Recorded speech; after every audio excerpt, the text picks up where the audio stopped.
You have a new chair and a new regime. Thank you. Welcome to this panel. Well, my name is Sanneke Kuipers. I'm chairing this one. And I'm happy to have a sidekick at my side, Fredrik Bunander, Director of the Center of Societal Security at the Swedish National Defense University in Stockholm. He's been with us in the past 3 days, so familiar faces all around. And I'm very honored to have a full panel with me today. So in order of my list, Stavros Zouridis from Tilburg University. Stavros is a member of the Dutch Safety Board and Professor of Public Governance at Tilburg University's Institute of Governance. Focuses on understanding organizations and the functioning of the rule of law. And at the Dutch Safety Board, he's one of its crown-appointed members, and the Safety Board investigates, is the Dutch investigating authority that investigates crises, incidents, and safety breaches, if I may call it like that, and the governing response to it in a very wide number of policy domains, expandingly so, even I think in the past decade. So very honored to have you. Thank you for being with us. And then I have Andrea Mennicken. Andrea is the co-director of the London School of Economics Center for Analysis of Risk and Regulation. And she's an associate professor of accounting. And her research interests are in global accounting and audit regulation. Welcome, Andrea. You're London-based right now, calling in from London. Yeah, actually, I'm based in Germany right now, oh, but unfortunately I couldn't come to Leiden because of teaching responsibilities, which I had earlier. So, okay. But yeah, thanks for having me. Thank you, good to have you. Then Jale Tosun, we've seen you already in the past days actively participating. Welcome back again. From the University of Heidelberg, Professor of Political Science. Teaching and research focus mainly on the comparative study of regulation in the areas of environment, energy, and climate change. That kind of ticks all the boxes on creeping crisis, doesn't it? I read here, interesting, on behalf of the Federal Ministry of Education and Research, you lead the project Change Through Crisis, Solidarity and Disunity in Germany and Europe. Well, I think that's right on topic. Thank you. Arjen Boin, also the most familiar face maybe of this conference, Professor of Public Institutions and Governance at the Institute of Political Science at Leiden University. Arjen is a leading scholar on crisis management, and COVID made him more productive than ever, might I say, because books on pandemics and on creeping crisis rolled hotly off the press in the past year. And today, you'll join us for a discussion on legitimacy. Then, did I have everybody? Yeah. Yeah. Then we can start. Can I invite Stavros for the first presentation, say about 5 to 7 minutes? 5 minutes would suffice, I think. Okay. Thank you, Sanneke. Thank you. And thank the organizers for allowing me to this conference. I already learned a lot, and I hope to learn even more in this panel and this afternoon. My brief introduction will connect with some of the other panels. Of course, this morning's panel on experts, but also yesterday's panel on experiments and Wednesday's panel on learning, or vice versa. I try to build on the insights that at least I observe in these panels. I can't build on research yet because we are still investigating the government's response to COVID. But what I observe, and that would be my challenge or my trigger for this panel, what I observe is that we have witnessed a series of crises. And I would distinguish at least two successive crises the past 1.5 years I observe in the Netherlands. And I'm puzzled by the pattern that these crises show. While in the first phase, so from March to September, we saw quite drastic measures in the Netherlands. You can relativize the nature of these measures, but if you would have asked people in January that these measures would be taken, no, everybody would say this doesn't happen in a liberal democracy like the Netherlands, but it did happen. So drastic measures, but simultaneously huge compliance levels even without legally binding measures. So already compliance immediately after the measures were announced, even without any legal status. These measures met high compliance levels, high public support, which is interesting. And a third pattern I observe in this phase or in this crisis was huge uncertainty on the virus. So who gets contaminated, who gets sick, who dies, what are the ratios between those, what is the ICU ratio, and so on and so forth. So huge uncertainty in this crisis. After September, in my view, we entered a different crisis. And this also, first we had loosening up the measures, and then the measures even became, after December, even more strict, including a curfew and so on and so forth, which reminded people of the Second World War.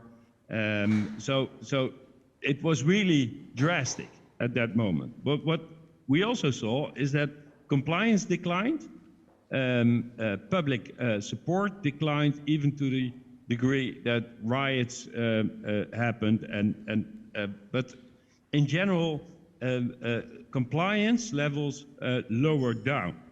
And what I observe in this crisis is less uncertainty about the virus itself. So all the ratios were there. We know what would happen. We even knew the effect of some measures to some extent. So two successive crises. And my question, the question I address in the position statement, is what happened. Some could say, like Paul Hartz argued yesterday, that it is an acute crisis in a creeping crisis, or that there is an underlying creeping crisis and then the acute crisis happened. Some may argue that this is a natural process. This is what happens in a crisis. We first rally around the flag, and then, then controversy takes hand, or it takes over.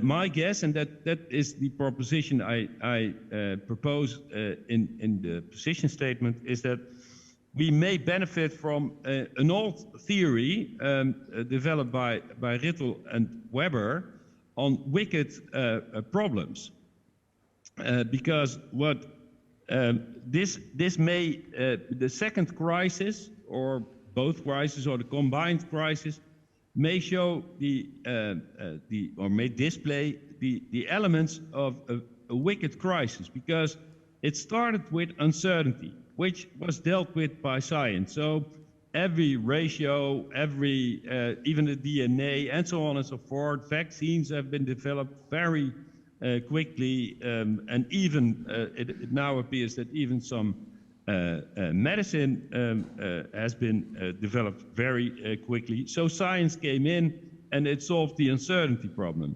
But in the second stage, after September, the problem was not uncertainty anymore. In the Netherlands, I always use at least two voices of two different professors. One of them argues, and has steadily argued, that this is just a flu. And there is another one who says that the government has been involved in the politics of death. So every person who dies of COVID is one too much. He's being sacrificed by this government.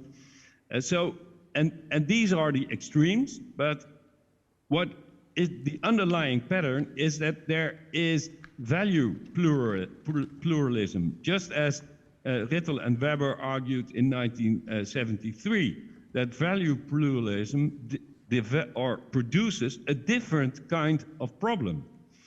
And the government still tried or still relied on science to solve the problem. So it extended the disciplines involved. At first epidemiological, but then sociologists came in and others came in. So the OMT, it was mentioned again this morning, was broadened. It included behavioral knowledge, it included behavioral specialists, and so on and so forth. But the government sticked to this rational, technocratic, uncertainty reduction approach, which increasingly mismatched or disaligned with the nature of this problem, I guess. So that would be my proposition, which triggers at least two questions. The first question, obviously, is I didn't test this proposition, so I have to. I don't have any empirical evidence, but yeah, at least it makes sense in my perception of the crisis, or the twofold crisis thus far. And the second thing, and that may be a lesson for the crisis management or research community, is how to manage wicked crisis when the crisis itself is being contested.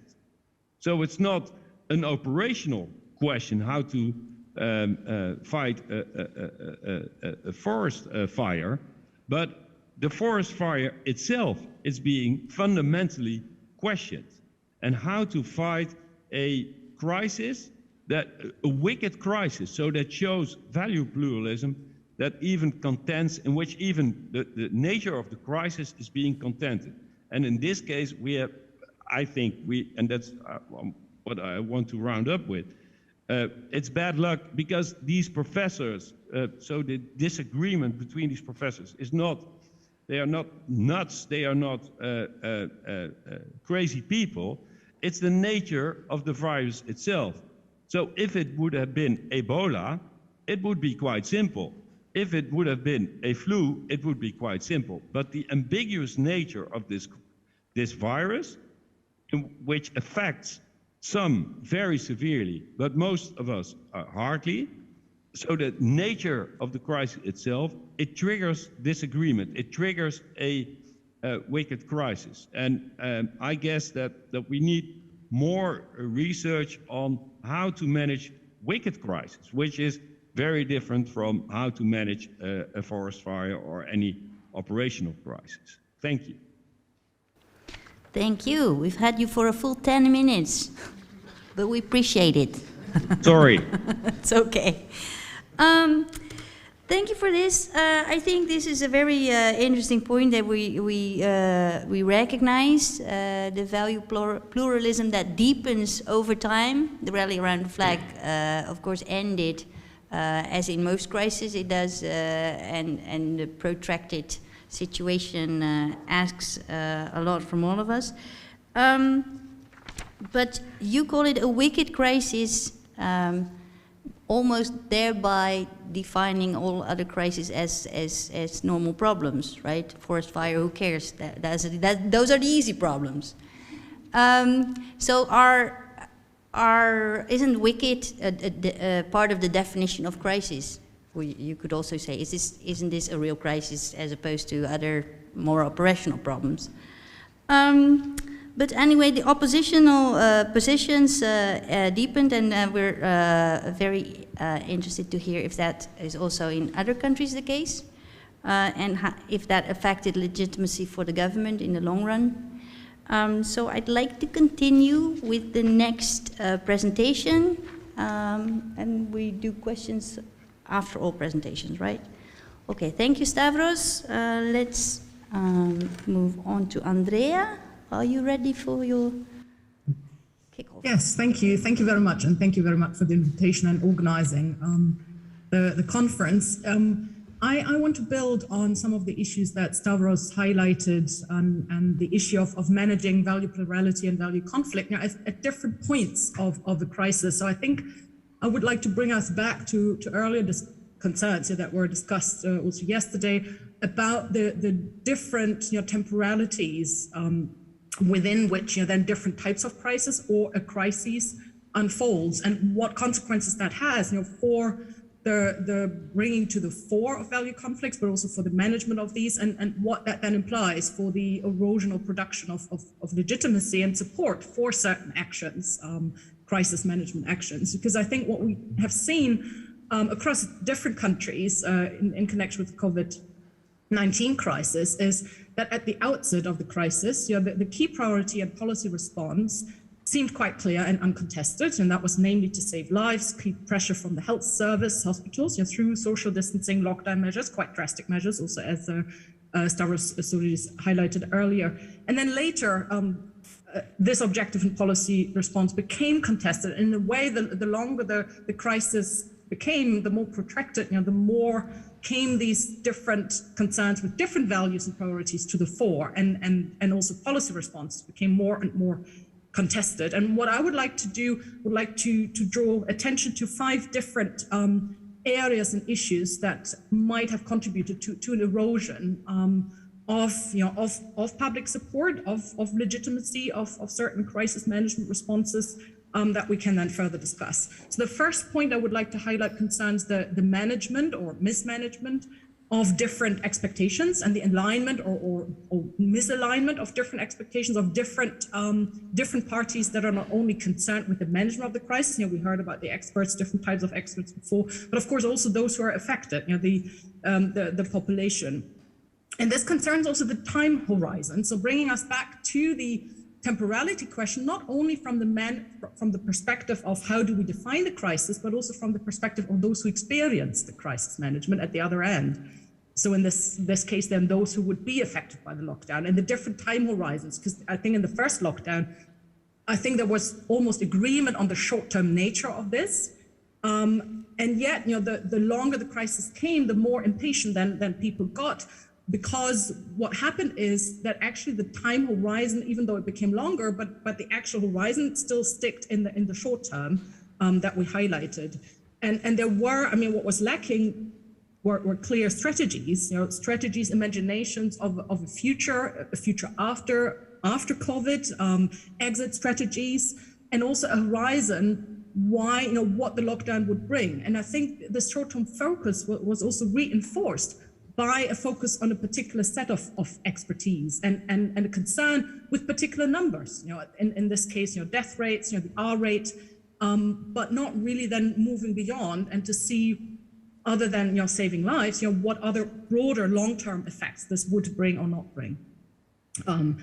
And then the second point I would like to bring up for discussion concerns the importance of acknowledging the relevance of changing local experiences with various crisis management measures that are then put forward by politicians. And I think a lack of actually acknowledging the different experiences and situations. And I think this brings me to the third point, which builds on what Olivier Boras highlighted yesterday, the importance of collecting information and tracing.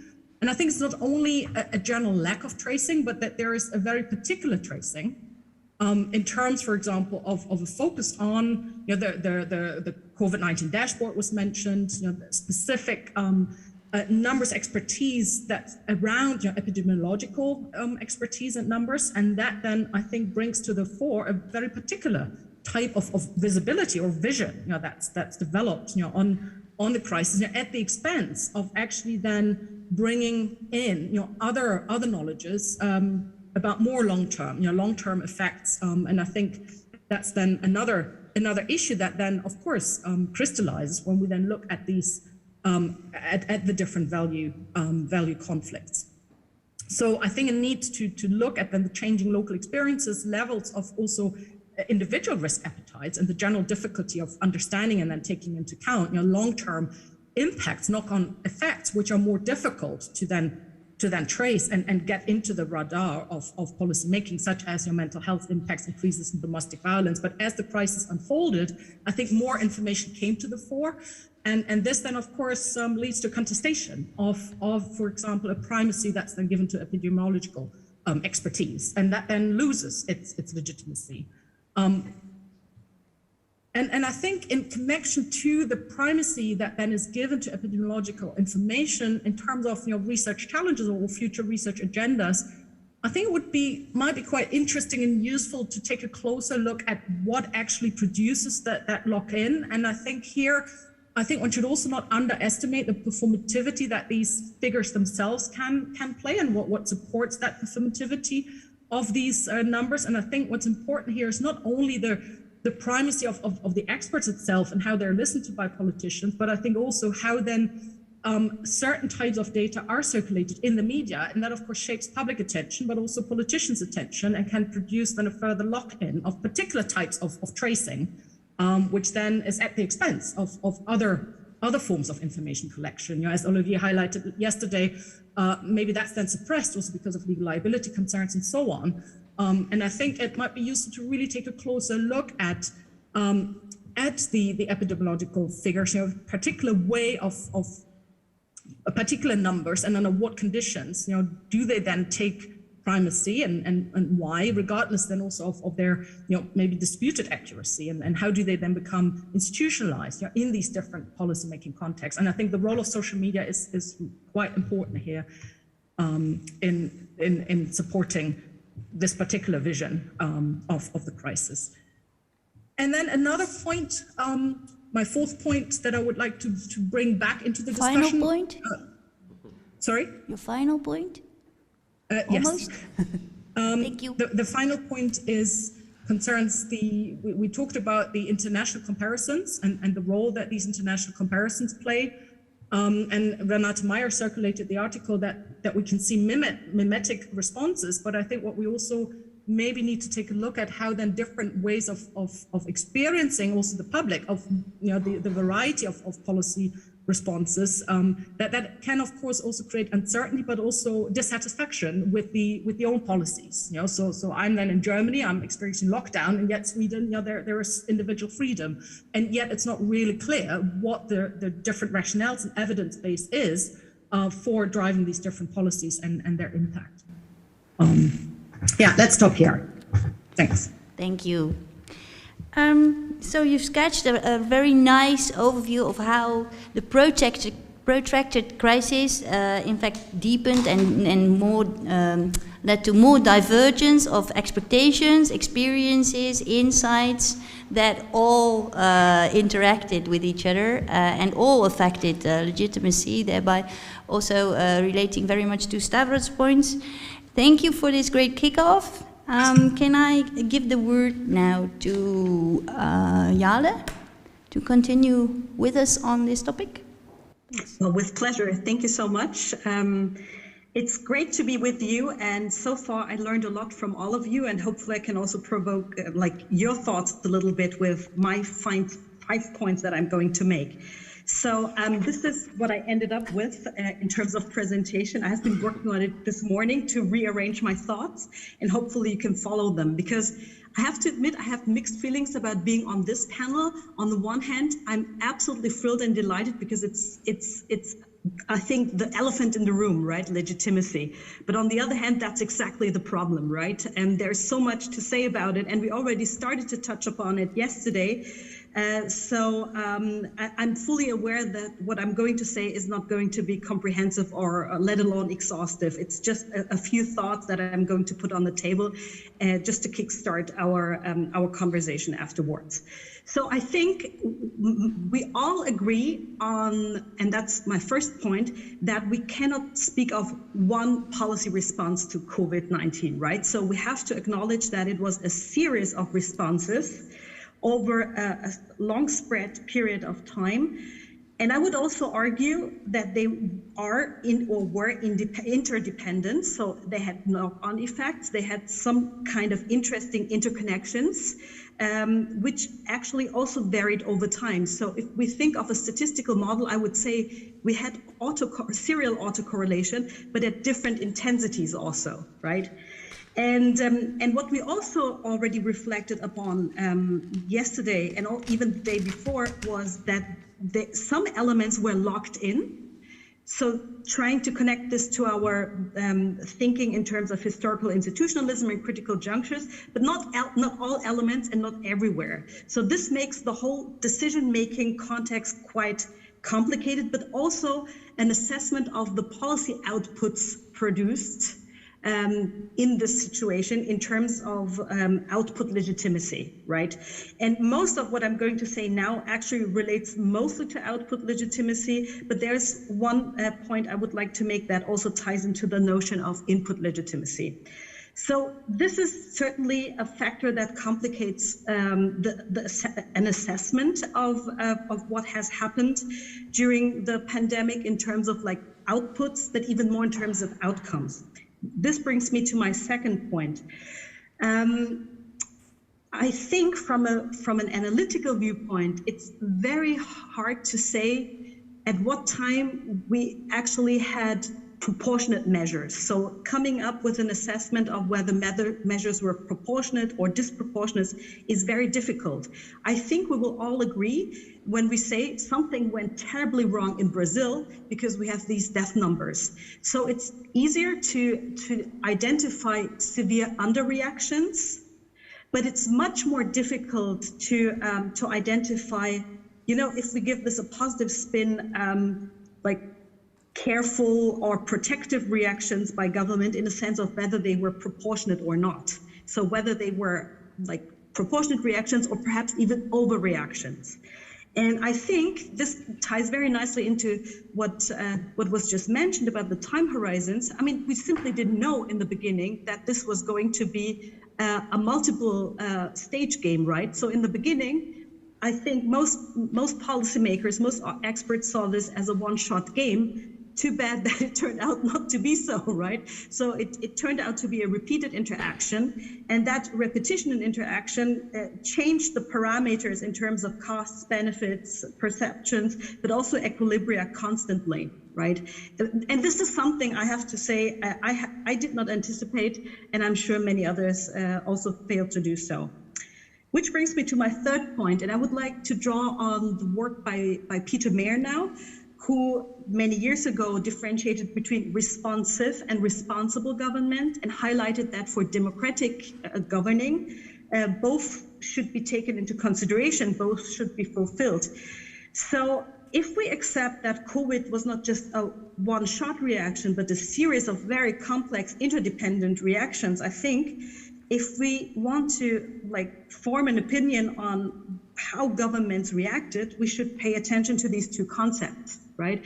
So responsive government in a sense that, well, they had to do something fast to avoid people dying from COVID. But on the other hand, responsible government stresses the need to go by the established rules and traditions, right? Because this is like, because that ties into the legitimacy of the political system per se. So it's a much more abstract, but also a much more fundamental understanding of governing, not only during crisis, but at all times effectively. And from my perspective, it's important to keep these two concepts in mind.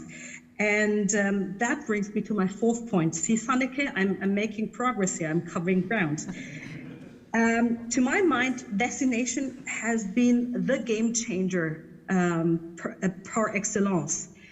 In two ways, at least. The first way is it brought in a new option for action, and it made publics become really impatient. That was the time when I think, in Germany in particular, so when we heard about like the UK and the United States authorizing vaccination, we were in the middle of our second lockdown, right? So we heard about this prospect, ooh, everything is going to be normal, but not for us because the vaccination is not authorized yet.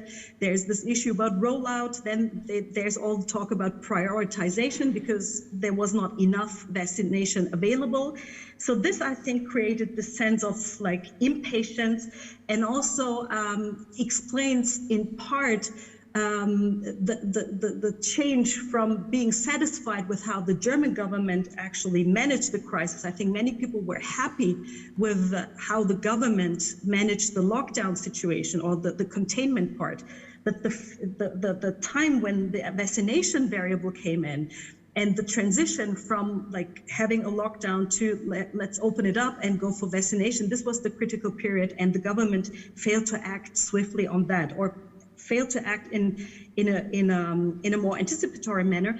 And this is also a point Paul made with regard to the UK government. The vaccination planning was actually done well in the UK, and this also ties back to my first point. It's a series of decisions taken at certain points in time, which has an influence on how we perceive about the output legitimacy. But my second point with regard to vaccination and why it became a game changer is, I think, more important, because during the lockdown, everyone was equal, right? We were all on the same boat.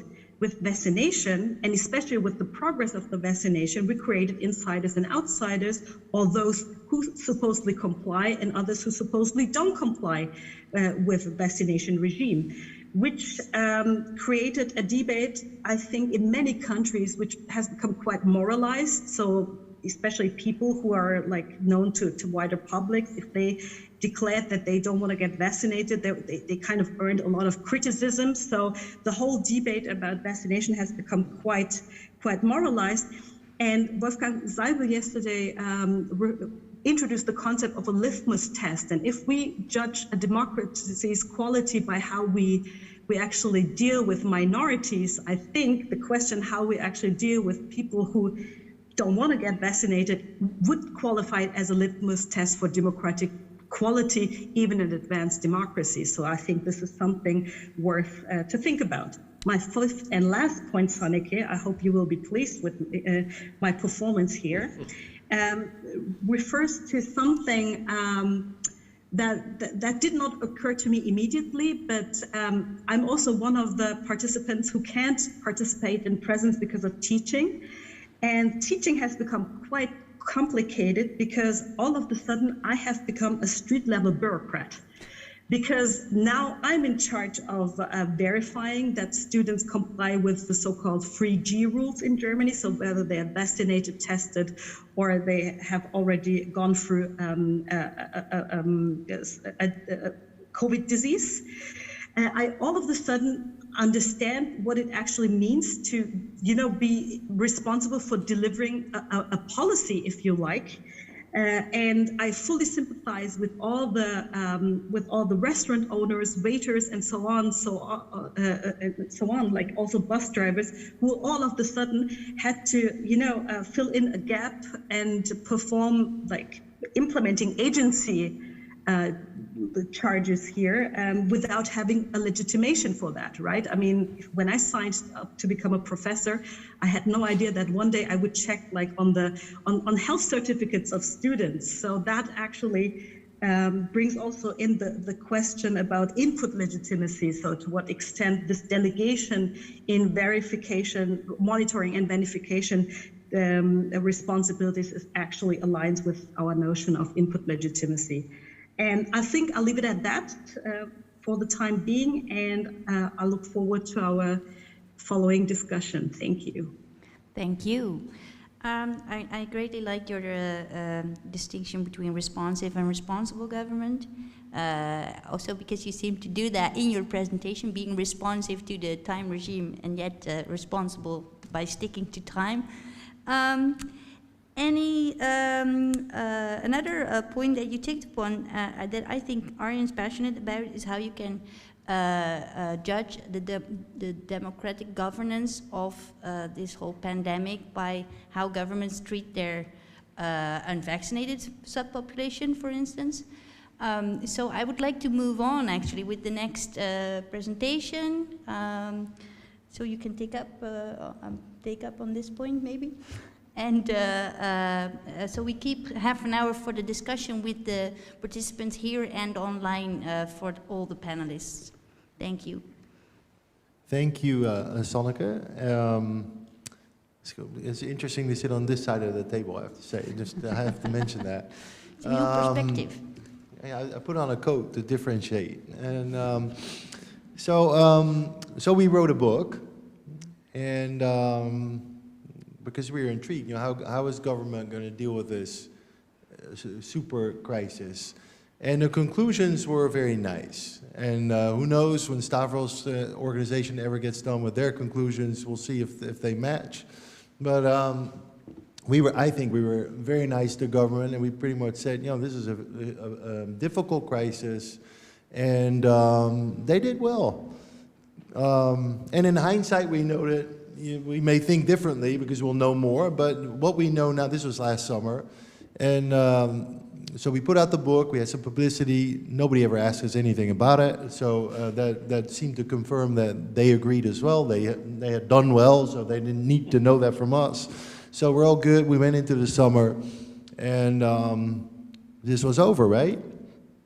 And then the fall came, and then it kind of all went south from there. So this morning I opened Twitter, and I saw this data on trust in government in Holland, that a steep decline, like, kind of like the financial crisis and everything just going down.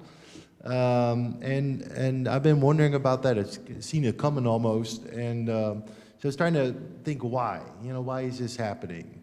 And just like the others, I came up with 5 points. We did not coordinate this, but 5 just seems to be the natural, number.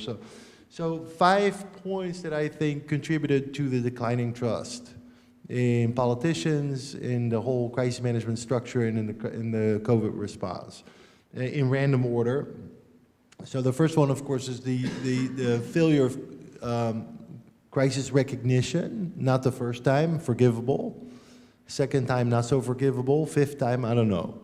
And this is the same pattern, and it just begs the question, what is it that you don't see that we all see? Why do I know that we're all going to close everything down if we're not going to do anything? And why do I know they're not going to do anything? Not because I'm an expert, because we've experienced this 3 times now. I think that kind of thinking, the Groundhog Day experience of people, that doesn't work in their favor.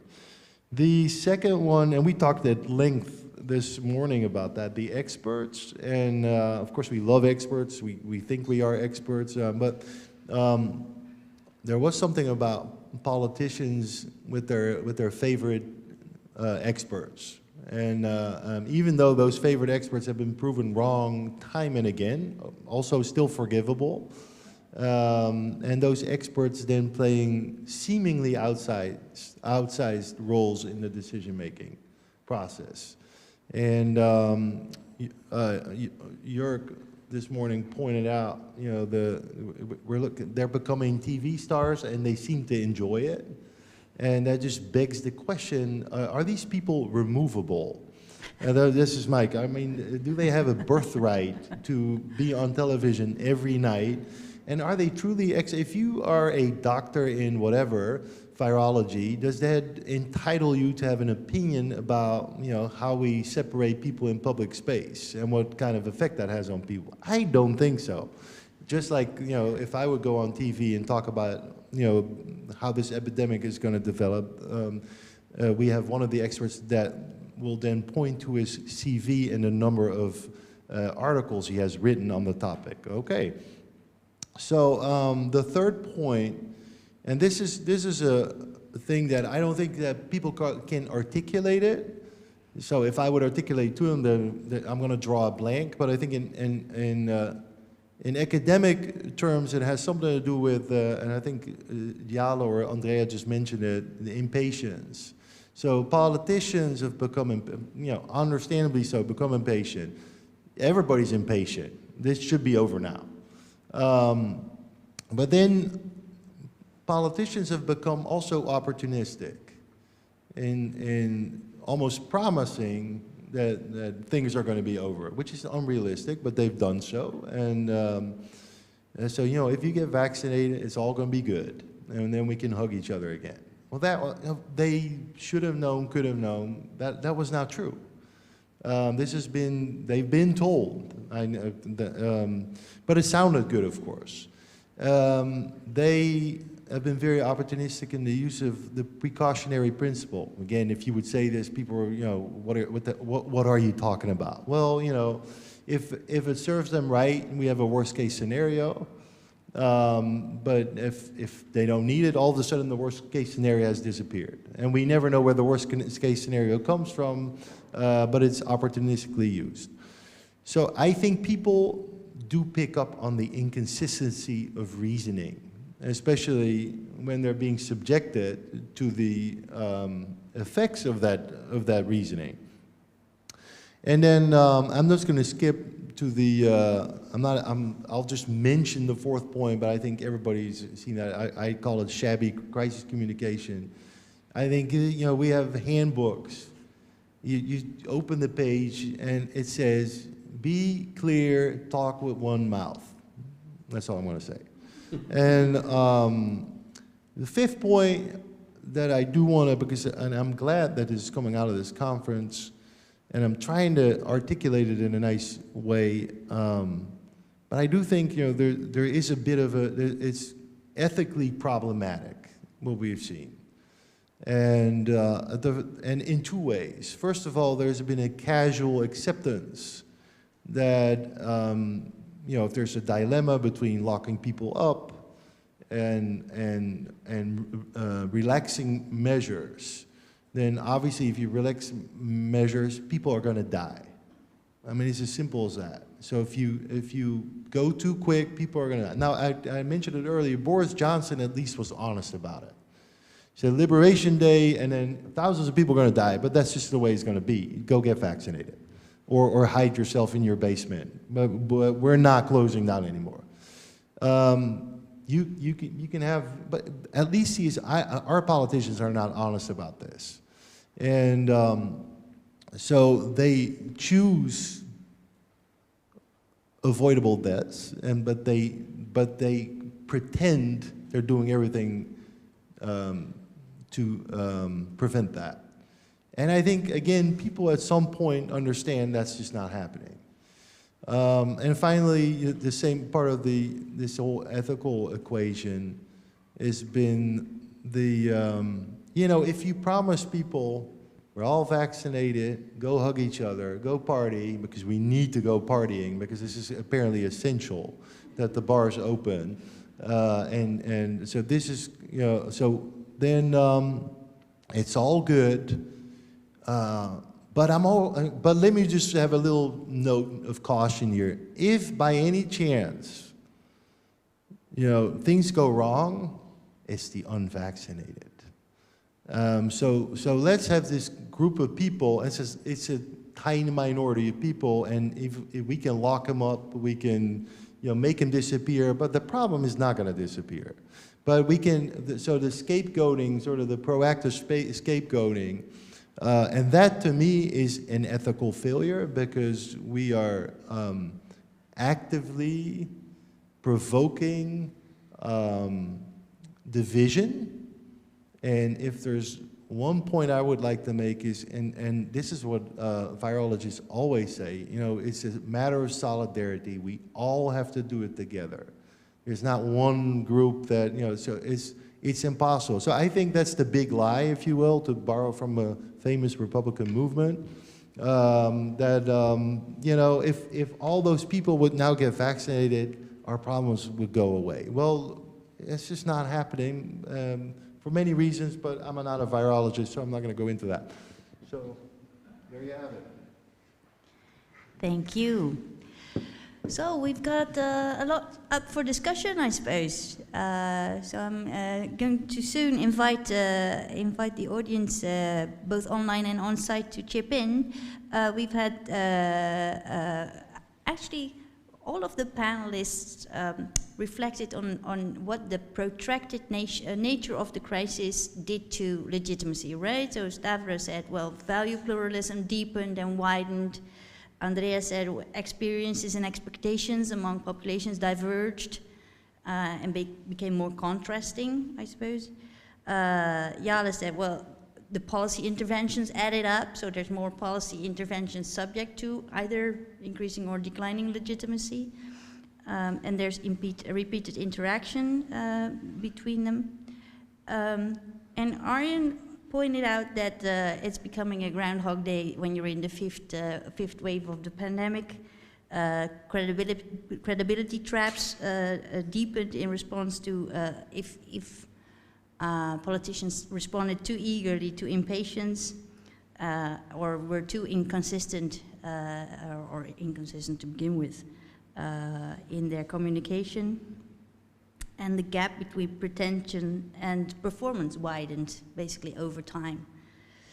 Am I forgetting something? I don't think you are. Good, always good to have a sidekick. So I'm now inviting the audience or the panels, if they have questions to each other, to join us in this discussion. I see Amy Verdun from Canada. Would you like to kick off with the first question? Thank you. Yeah, I think this has been a very interesting panel, and I really think the legitimacy issue is quite large. I think in our previous panel, we looked at how the experts would generate legitimacy based on their knowledge and how the politicians would use the experts to be able to say, this is the foundation of our decisions. And then we talked about how we need to have the right number of experts from the right range of topics. I remember the Italians had no women on their list of experts for the longest time. So there's all these questions about that. But I think in our panel right now, we're also looking at how we communicate to the people. And I think we had various versions of this. And I think Arjen kind of tried to be even more provocative than the speakers before him. And I'd like to jump off on those last words that he was saying to kind of think a bit more about this. So we're now risking a stage where most of the well-read people, highly educated people who want to be informed by science, could come up with some kind of common knowledge of what it might be that you could have learned until now. And we could all look at each other and be quite smug and say, yeah, we know how this works. And there's a little bit of randomness, but on the whole, if you keep your measures and so on, you're sort of going to be fine. And so I think what Arjen is trying to say is that this scapegoating is a challenge for a number of reasons, because it isn't necessarily this one group that does everything, but more importantly, that group may also feel generally not doing very well in society. And we're looking at a period prior to the pandemic where that was a problem anyway, right? So we see the Brexit, we see the rise of Trump, we see the rise of populism, we see the rise of the extreme right in advanced societies. And then on top of it, of course, we have these questions about the advanced societies versus developing countries. That's a whole other topic that I think we should probably at some point discuss as well. But there's this element where I think by overly emphasizing sort of a blame game of some people who contribute to making this worse, or all the measures are going to be because some group doesn't do all of this. The group that is in the anti-vaxxer group, or the people who have been not as well informed, or newcomers to a country, there's a lot of overlap in that group. And so if one then starts to emphasize too much the difference there, we're also pushing that group further away. And so I think we had this conversation also yesterday, that we need to be very careful to keep that group on board. And it is also the group that will say that, you know, globalization passed me by, I'm not too sure the experts think about me. And I think also a number of contributors today have said that the expertise focuses on a particular paradigm, but it's like when I listened to Arjen Mennicken about the Brexit discussion, he was talking about how some of the people he spoke to in the various times when he was talking about Brexit, and he was saying that, you know, Brexit is going to be hitting our GDP, and people would say, but that's your GDP. In other words, this is the establishment that's far away from me, and I'm not the person who's critical. I'm not convinced that the establishment actually looks after me, right? And so as a society becomes more complex, and the government has its fingers in everything, and the rules are set by government, and people feel that that government doesn't actually consider their needs or understand their needs, if then this whole debate gets moved in the direction of, you know, you the people who are not willing to participate in what we're asking you to do, feel that they're then also to be blamed, then for a host of reasons, we're setting up a much more split society where those people feel that they are just not being listened to. And that's risky for a host of reasons, even beyond just simply managing the pandemic. So I just wanted to kind of put those things together and add that to our debate. Thank you. Thank you. I'd like to take Janne's question also on my screen, then give to Frederick. For this round of questions, ask the panel to respond. Hold your fire, everybody, and then I'll get back to Jörg, Wolfgang, and Sarah here in the room. Okay, thank you. Okay, thanks. So I have, I'll put a politician's hat on maybe, based on my experience with some of the, in some of our exercises. And what I'm wondering, I mean, even if sort of retrospectively, the policy tension that has been raised here, in other words, that, you know, mostly, I suppose most countries went for the lockdown and to dramatize things a little bit, to compare, for example, Finland with the lockdowns and Sweden not with the lockdowns. Sweden opted for killing the older people, Finland opted for keeping them alive. Possibly in the future we'll see that, you know, Sweden's youngsters are much better off than the Finnish youngsters who will be suffering from all manner of social ills. But I mean, if this is the wisdom that we get out of this, a politician would ask, you know, okay, we're now in this new pandemic, new future pandemic, we're much wiser, and this is how we're going to play it out. This is how it's going to play out in terms of policy. And we're going to make, they're going to be really transparent and explain the trade-off and then say that this is how it goes. And I think you know, for a politician, my experience is they wouldn't do that. They said that, you know, not killing people is our priority, period. Old people are valuable for our society, and that's it. Or doing something else. But it's sort of a simple political line. I don't know, maybe you have a reaction for this. Thank you. Frederick? Yeah, I want to pick up on exactly that. So the communications game that we've been seeing playing out in a lot of different countries, where political leaders who get paid for carrying on some kind of conversation with citizens, with voters, and they're good at it, all of a sudden something bad happens and that conversation stops. There is no longer any value complexity to talk about. It's all about saving lives. It's all about one thing, right? And how come, you know, we've had all kinds of crises through the years, and we know this is a problem, but it still happens. So it would seem to me that political leaders are victims of sort of moral panic here. Trump called it the herd, you know, they call it the herd. And that was an image to say that some countries let their citizens die, you know, in order to protect something else. And that is just bad, morally wrong. And this is exactly what Janne is talking about. So I think it's an interesting thing that when something bad happens, you cannot walk and chew bubblegum anymore at the same time. You got to stop to chew your gum.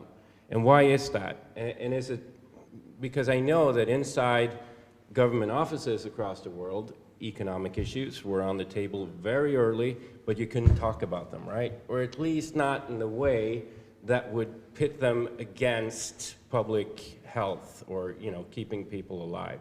And what is it about our societies that creates this single-mindedness in the face of challenges? So I would just throw that to the panel as well. Thank you. Panel, your reactions, please, to this first round of questions. Who will take the first stab at it?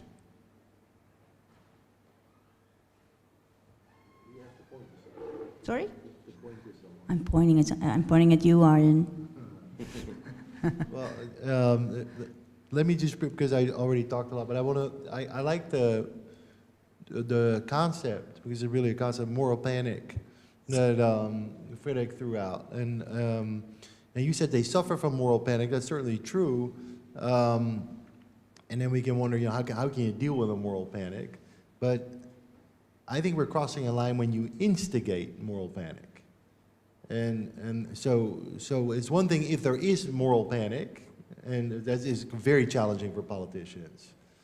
But instigating moral panic is, for me, and then it becomes a different game. So that's how I just want to add that. Okay. Jale, I see you nodding. Would you like to pick up on it? Well, yeah, hopefully it was Jale and not Janne. So that's no, always I the said problem Jale. with my name. I'm glad Jale Trondal is not with us, because that always leads to some confusion. Well, yeah, I mean, well, sorry to say this, but I couldn't agree more with Arjen on this, because, well, you can see that we do have these tendencies for moralizing the debate. And moralization is always a risky game, as we know, because it usually leads to polarization. And then polarization leads to something that we can observe in Brazil, for example, right? So the more you create them and us, the more you then afterwards have to invest in kind of bringing various segments of the society together again. I mean, if I may add that, I mean, you mentioned the project we carried out. Unfortunately, it ended last month, which was on solidarity during crisis. And if I think back during the first wave of the pandemic with the first lockdown, the big slogan in Germany, and I would think in most other countries, was solidarity, right? Mostly solidarity with the elderly, stay at home because you're protecting your grandparents or other people's grandparents. So there was this like emphasis on solidarity, and one could actually turn this around and say, well, where's our solidarity now with people who, for whatever reason, don't want to get vaccinated or who cannot get vaccinated, which is another thing, right? I mean, some people simply cannot get vaccinated for medical reasons.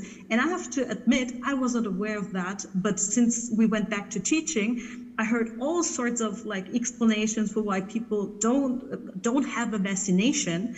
And that, I have to be honest here, that really made me rethink my own position here, right? And as I said, I think the quality of a democracy, to my mind, in the end, really depends on how do we deal with people who deviate from the mainstream. So we should protect those who are a minority in society too. And we could also say, so where has our sense of solidarity gone? So I think this is a provocative reaction. Let's see how you other guys will deal with it. Stavros. Yeah, thank you.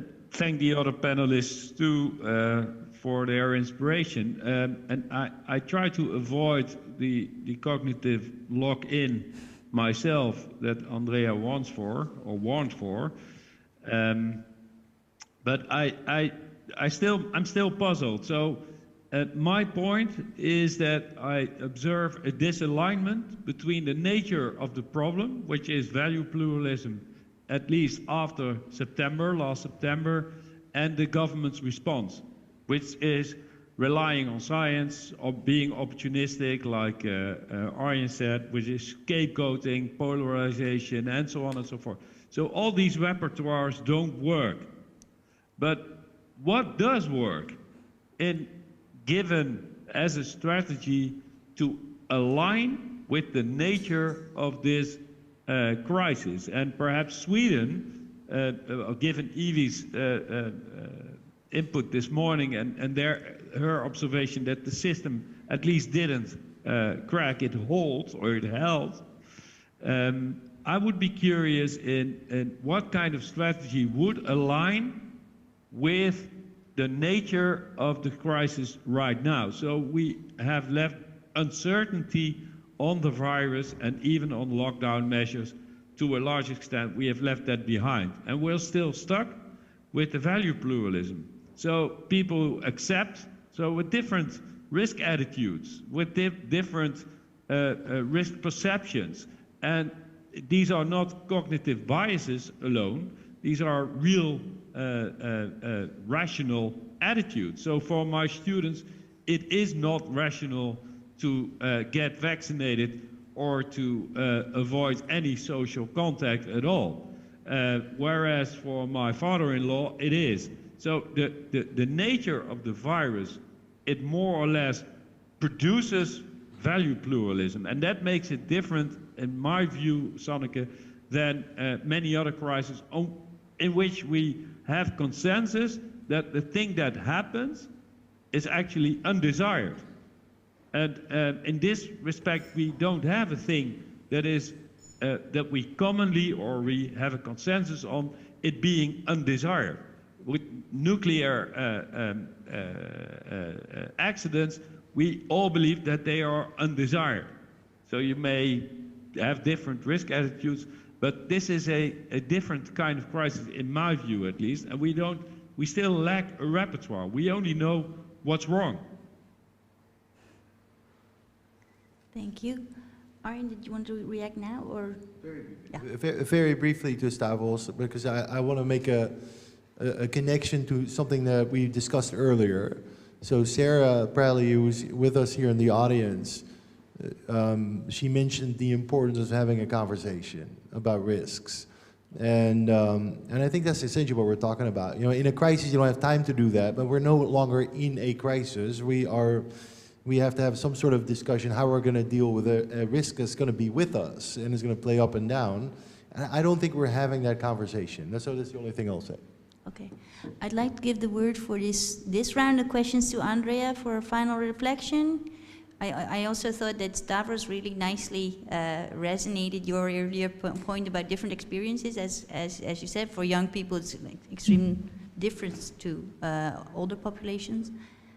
Can you reflect? Yeah, I think it also ties into Arjen's last point about the conversation. So one thing is to learn more about these, individual experience and to try to understand. But then there is a question about, bringing then these also different opposing positions together. And I think this is where maybe some of these strategies would lie. But I don't have a straightforward answer. And you're absolutely right, Stavros. It seems much easier to explain, how even these divides become even more divided. Also going back to Renate Meyer's presentation yesterday, but that might be a first step to also then undo it. And then one final point, I think it's interesting to maybe reflect even more on the relationship between the responsible versus responsive, and when then responsive, when sort of with the notion of responsible is played on to appear or become responsive. And I'm reminded of what Yannis said earlier, of course, no government would then acknowledge, apart from Boris Johnson, maybe, that we need to actually,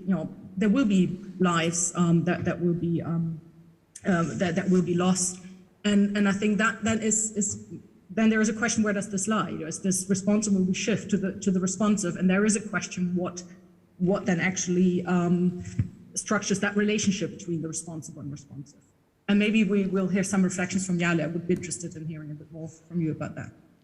Okay, in the next round. Because I'm taking some questions here from the audience, if it's okay with you. I have Jörg waiting, please step into the light, then Wolfgang, then Sarah, and all of you who's patiently waiting online as forth. Okay, thank you. Jörg. Yeah, so I would like to pick up Stavros' concept of wicked problems. And the first criterion of Weber is actually there is no definitive formulation of the problem. And that's interesting, because seemingly there is. So we know the virus is causing a disease. And this is also different from the original idea, for example, that poverty is a wicked problem, where we already formulate the problem differently because of different values, right? So we could define this as an individual problem. People are lazy or don't have the right qualifications, or we can say, well, this is a problem of economic structural issues in a certain region. The interesting thing is, and I think this is one of the themes that at least I got out of the whole conference, is that for this creeping crisis, as soon as you talk about solutions, you get into the wicked problems framework, right? We were just discussing that, because then you have moral judgments and you have value divergence about even the technical solution, vaccination, right? The point then is, and I think that brings us back to legitimacy, I mean, these questions should be discussed in Parliament.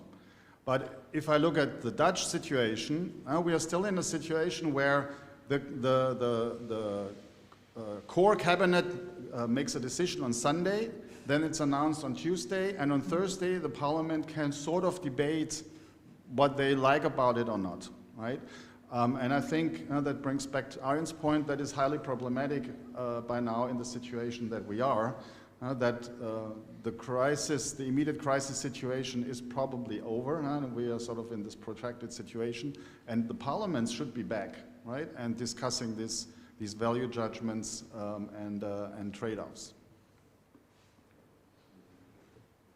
Yes, please. Yeah, I also have a comment on Stavros's remark on this wicked problem, and especially value pluralism problem. By the way, hi Stavros, nice to see you at least over the screen. And rather than talking about value pluralism, I would prefer from both an analytic and a normative point of view to talk about the simple fact that, well, not all values are equal. I mean, we have a hierarchy of values. And the challenge for politicians is basically pretty simple. First, to recognize precisely this, and second, to develop a strategic communication that takes that into account and makes comprehensible and acceptable for people that there is that hierarchy, and that is the task to be assumed by politicians to prioritize values with certain consequences. I mean, this sounds very abstract, but in reality, this comes to the fore in remarkable differences how various countries have handled the crisis in the framework or in the context of vaccination. I mean, the French, the Italians, and the Greek, as far as I can tell, made the decision to make it compulsory for personnel in clinics to be vaccinated. The German government rejected that idea from the very outset and declared it, well, incompatible with the commitment to liberty and, well, leave it to the discretion of everybody to be vaccinated or not. I mean, I would have preferred, from a normative point of view, and in accordance with, well, a certain hierarchy of values, that, well, protecting human lives, especially the lives of those people who have no choice but to be there in a hospital, to be vaccinated, that they are being treated by people that have, to the best of their ability, reduced every risk of being the generator of other people being affected. So that would have been the right choice. And just to refer to what Arjen said about scapegoating, I would have solved this as a politician as an act of true communitarianism.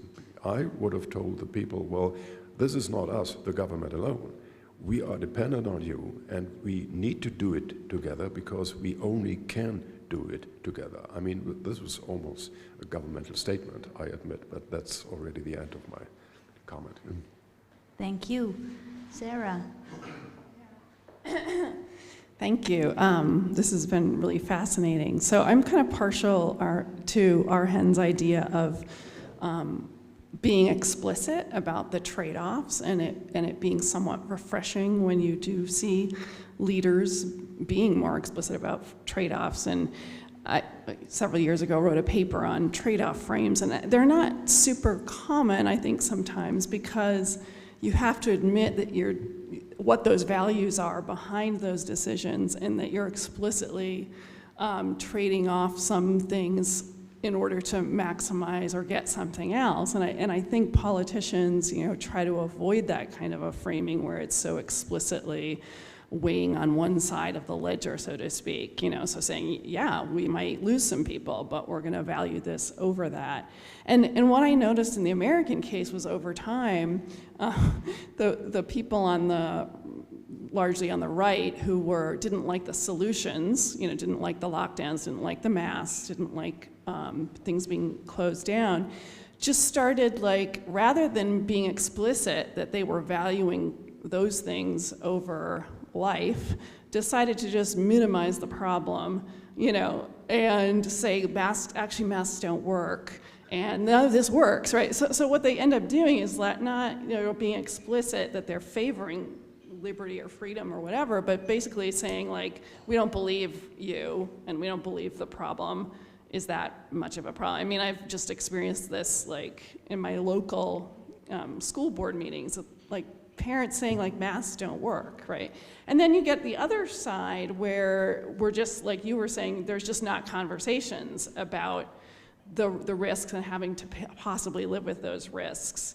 So on the left, you're seeing like we're just favoring, saving lives. We don't want to talk about possibly having to live with this and what kind of trade-offs we might have to make.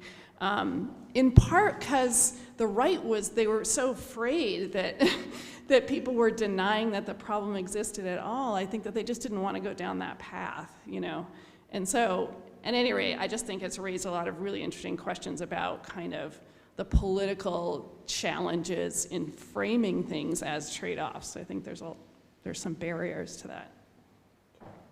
Thank you. Then final, Olivier, waiting patiently online. Ruben. Yes, okay, Ruben. Okay. Yeah.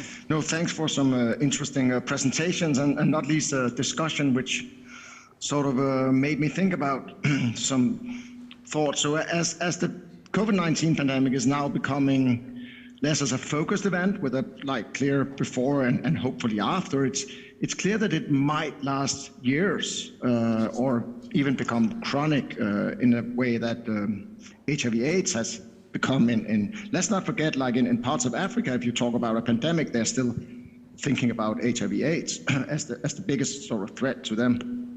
And I was thinking, theoretically, some of the concepts we have, including creeping crisis or creeping disasters, securitization theory, even parts of the crisis theory, I think it has a difficult, it's very focused on the onset of the crisis. So what happens when, and I think some of the dynamics that have been described is when politics comes back to normal, right? Where we can't be in this crisis states all the time. So when politics resume, you have all this blame game, stigmatization of certain groups, and so what happens when politics goes back to normal, but you still have the crisis, the pandemic is still there lingering in the background. And I think we need maybe some, and that could be a question for the panel, how we could focus our attention more to the latter part of, instead of the onset only, the sort of latter stages of this kind of crisis.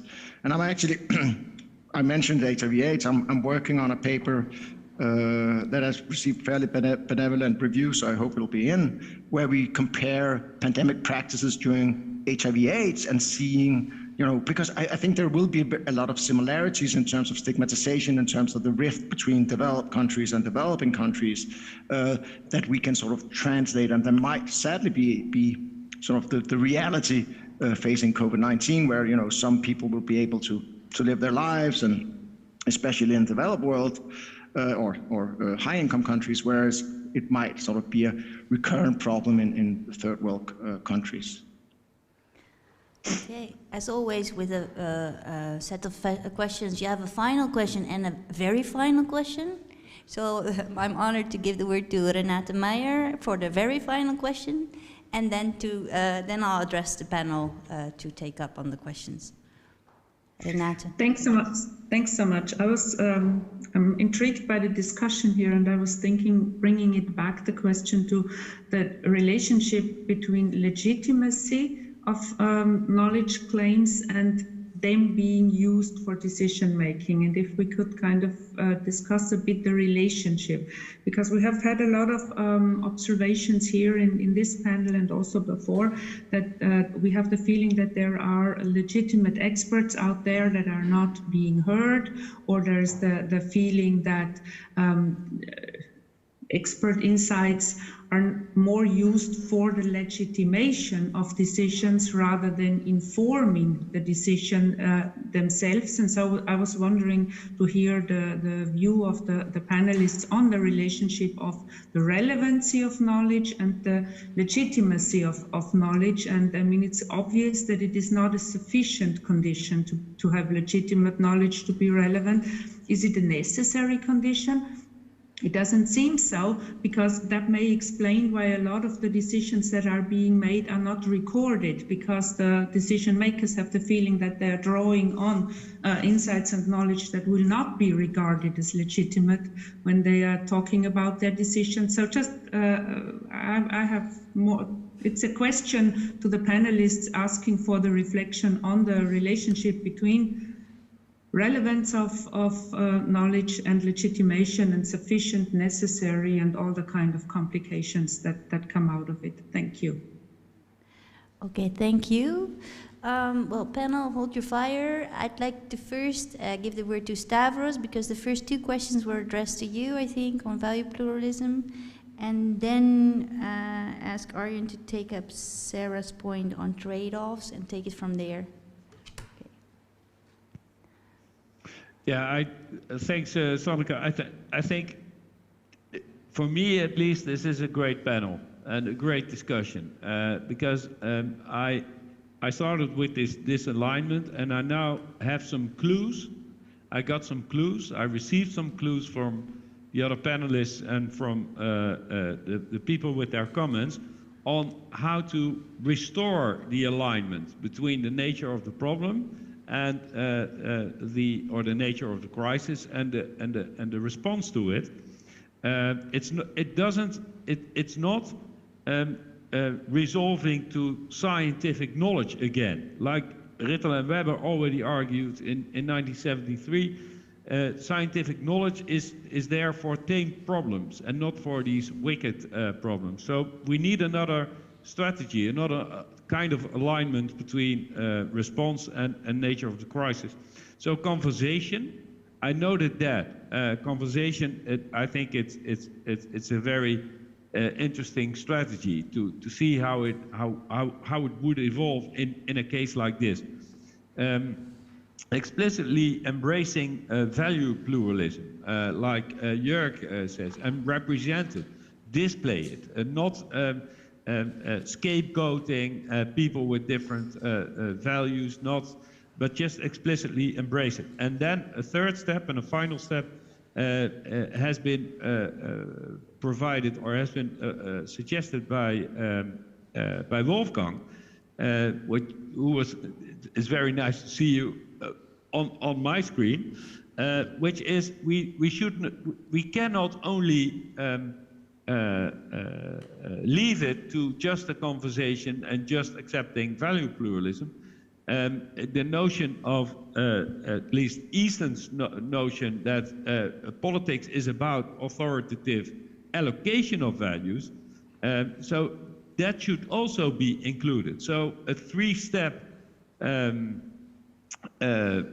strategy may better align with the nature of this problem, embrace value pluralism, organize the conversation, and this conversation should be aimed at distinguishing or building this hierarchy of values in order to make decisions. And that may, in my view, restore the alignment and enhance the legitimacy and avoid, because my colleagues in the Safety Investigation Board, they deny the fact, they would immediately deny the fact that I refer to this as an institutional crisis. But in order to avoid an institutional crisis, this strategy may seem necessary after this panel. Thank you very much for your ideas. Thank you. Arjen, can you pick up on the conversation and trade-offs? No, I thought it was very enlightening.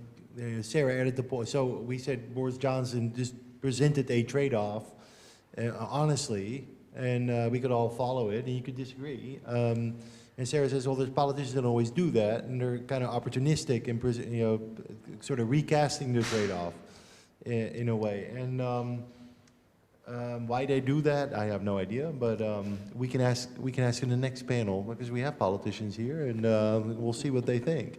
So, and do you want me to say one thing about Renate's invitation, because I think this is obviously we're not going to handle.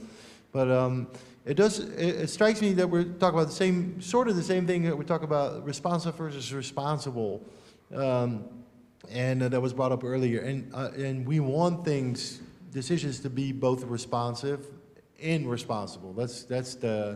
And just as we want knowledge to be relevant and legitimate, and obviously that doesn't always happen. So then becomes the point: what do we prioritize? And what is more important? Is it more important to be responsive and thus maybe legitimate? Or should politicians just sometimes risk to be unpopular, to be right. And again, I think this is a great question. I'm not going to answer it, but we have people here who can shed light on that. So if we all have an hour of patience, then I think this would be a great lead into the next panel. Great, thank you. I would like to give one final minute to both Andrea and Jale for their reactions to any of the questions that you might want to pick up on. Maybe Oliver's question on how to bring us back to normal.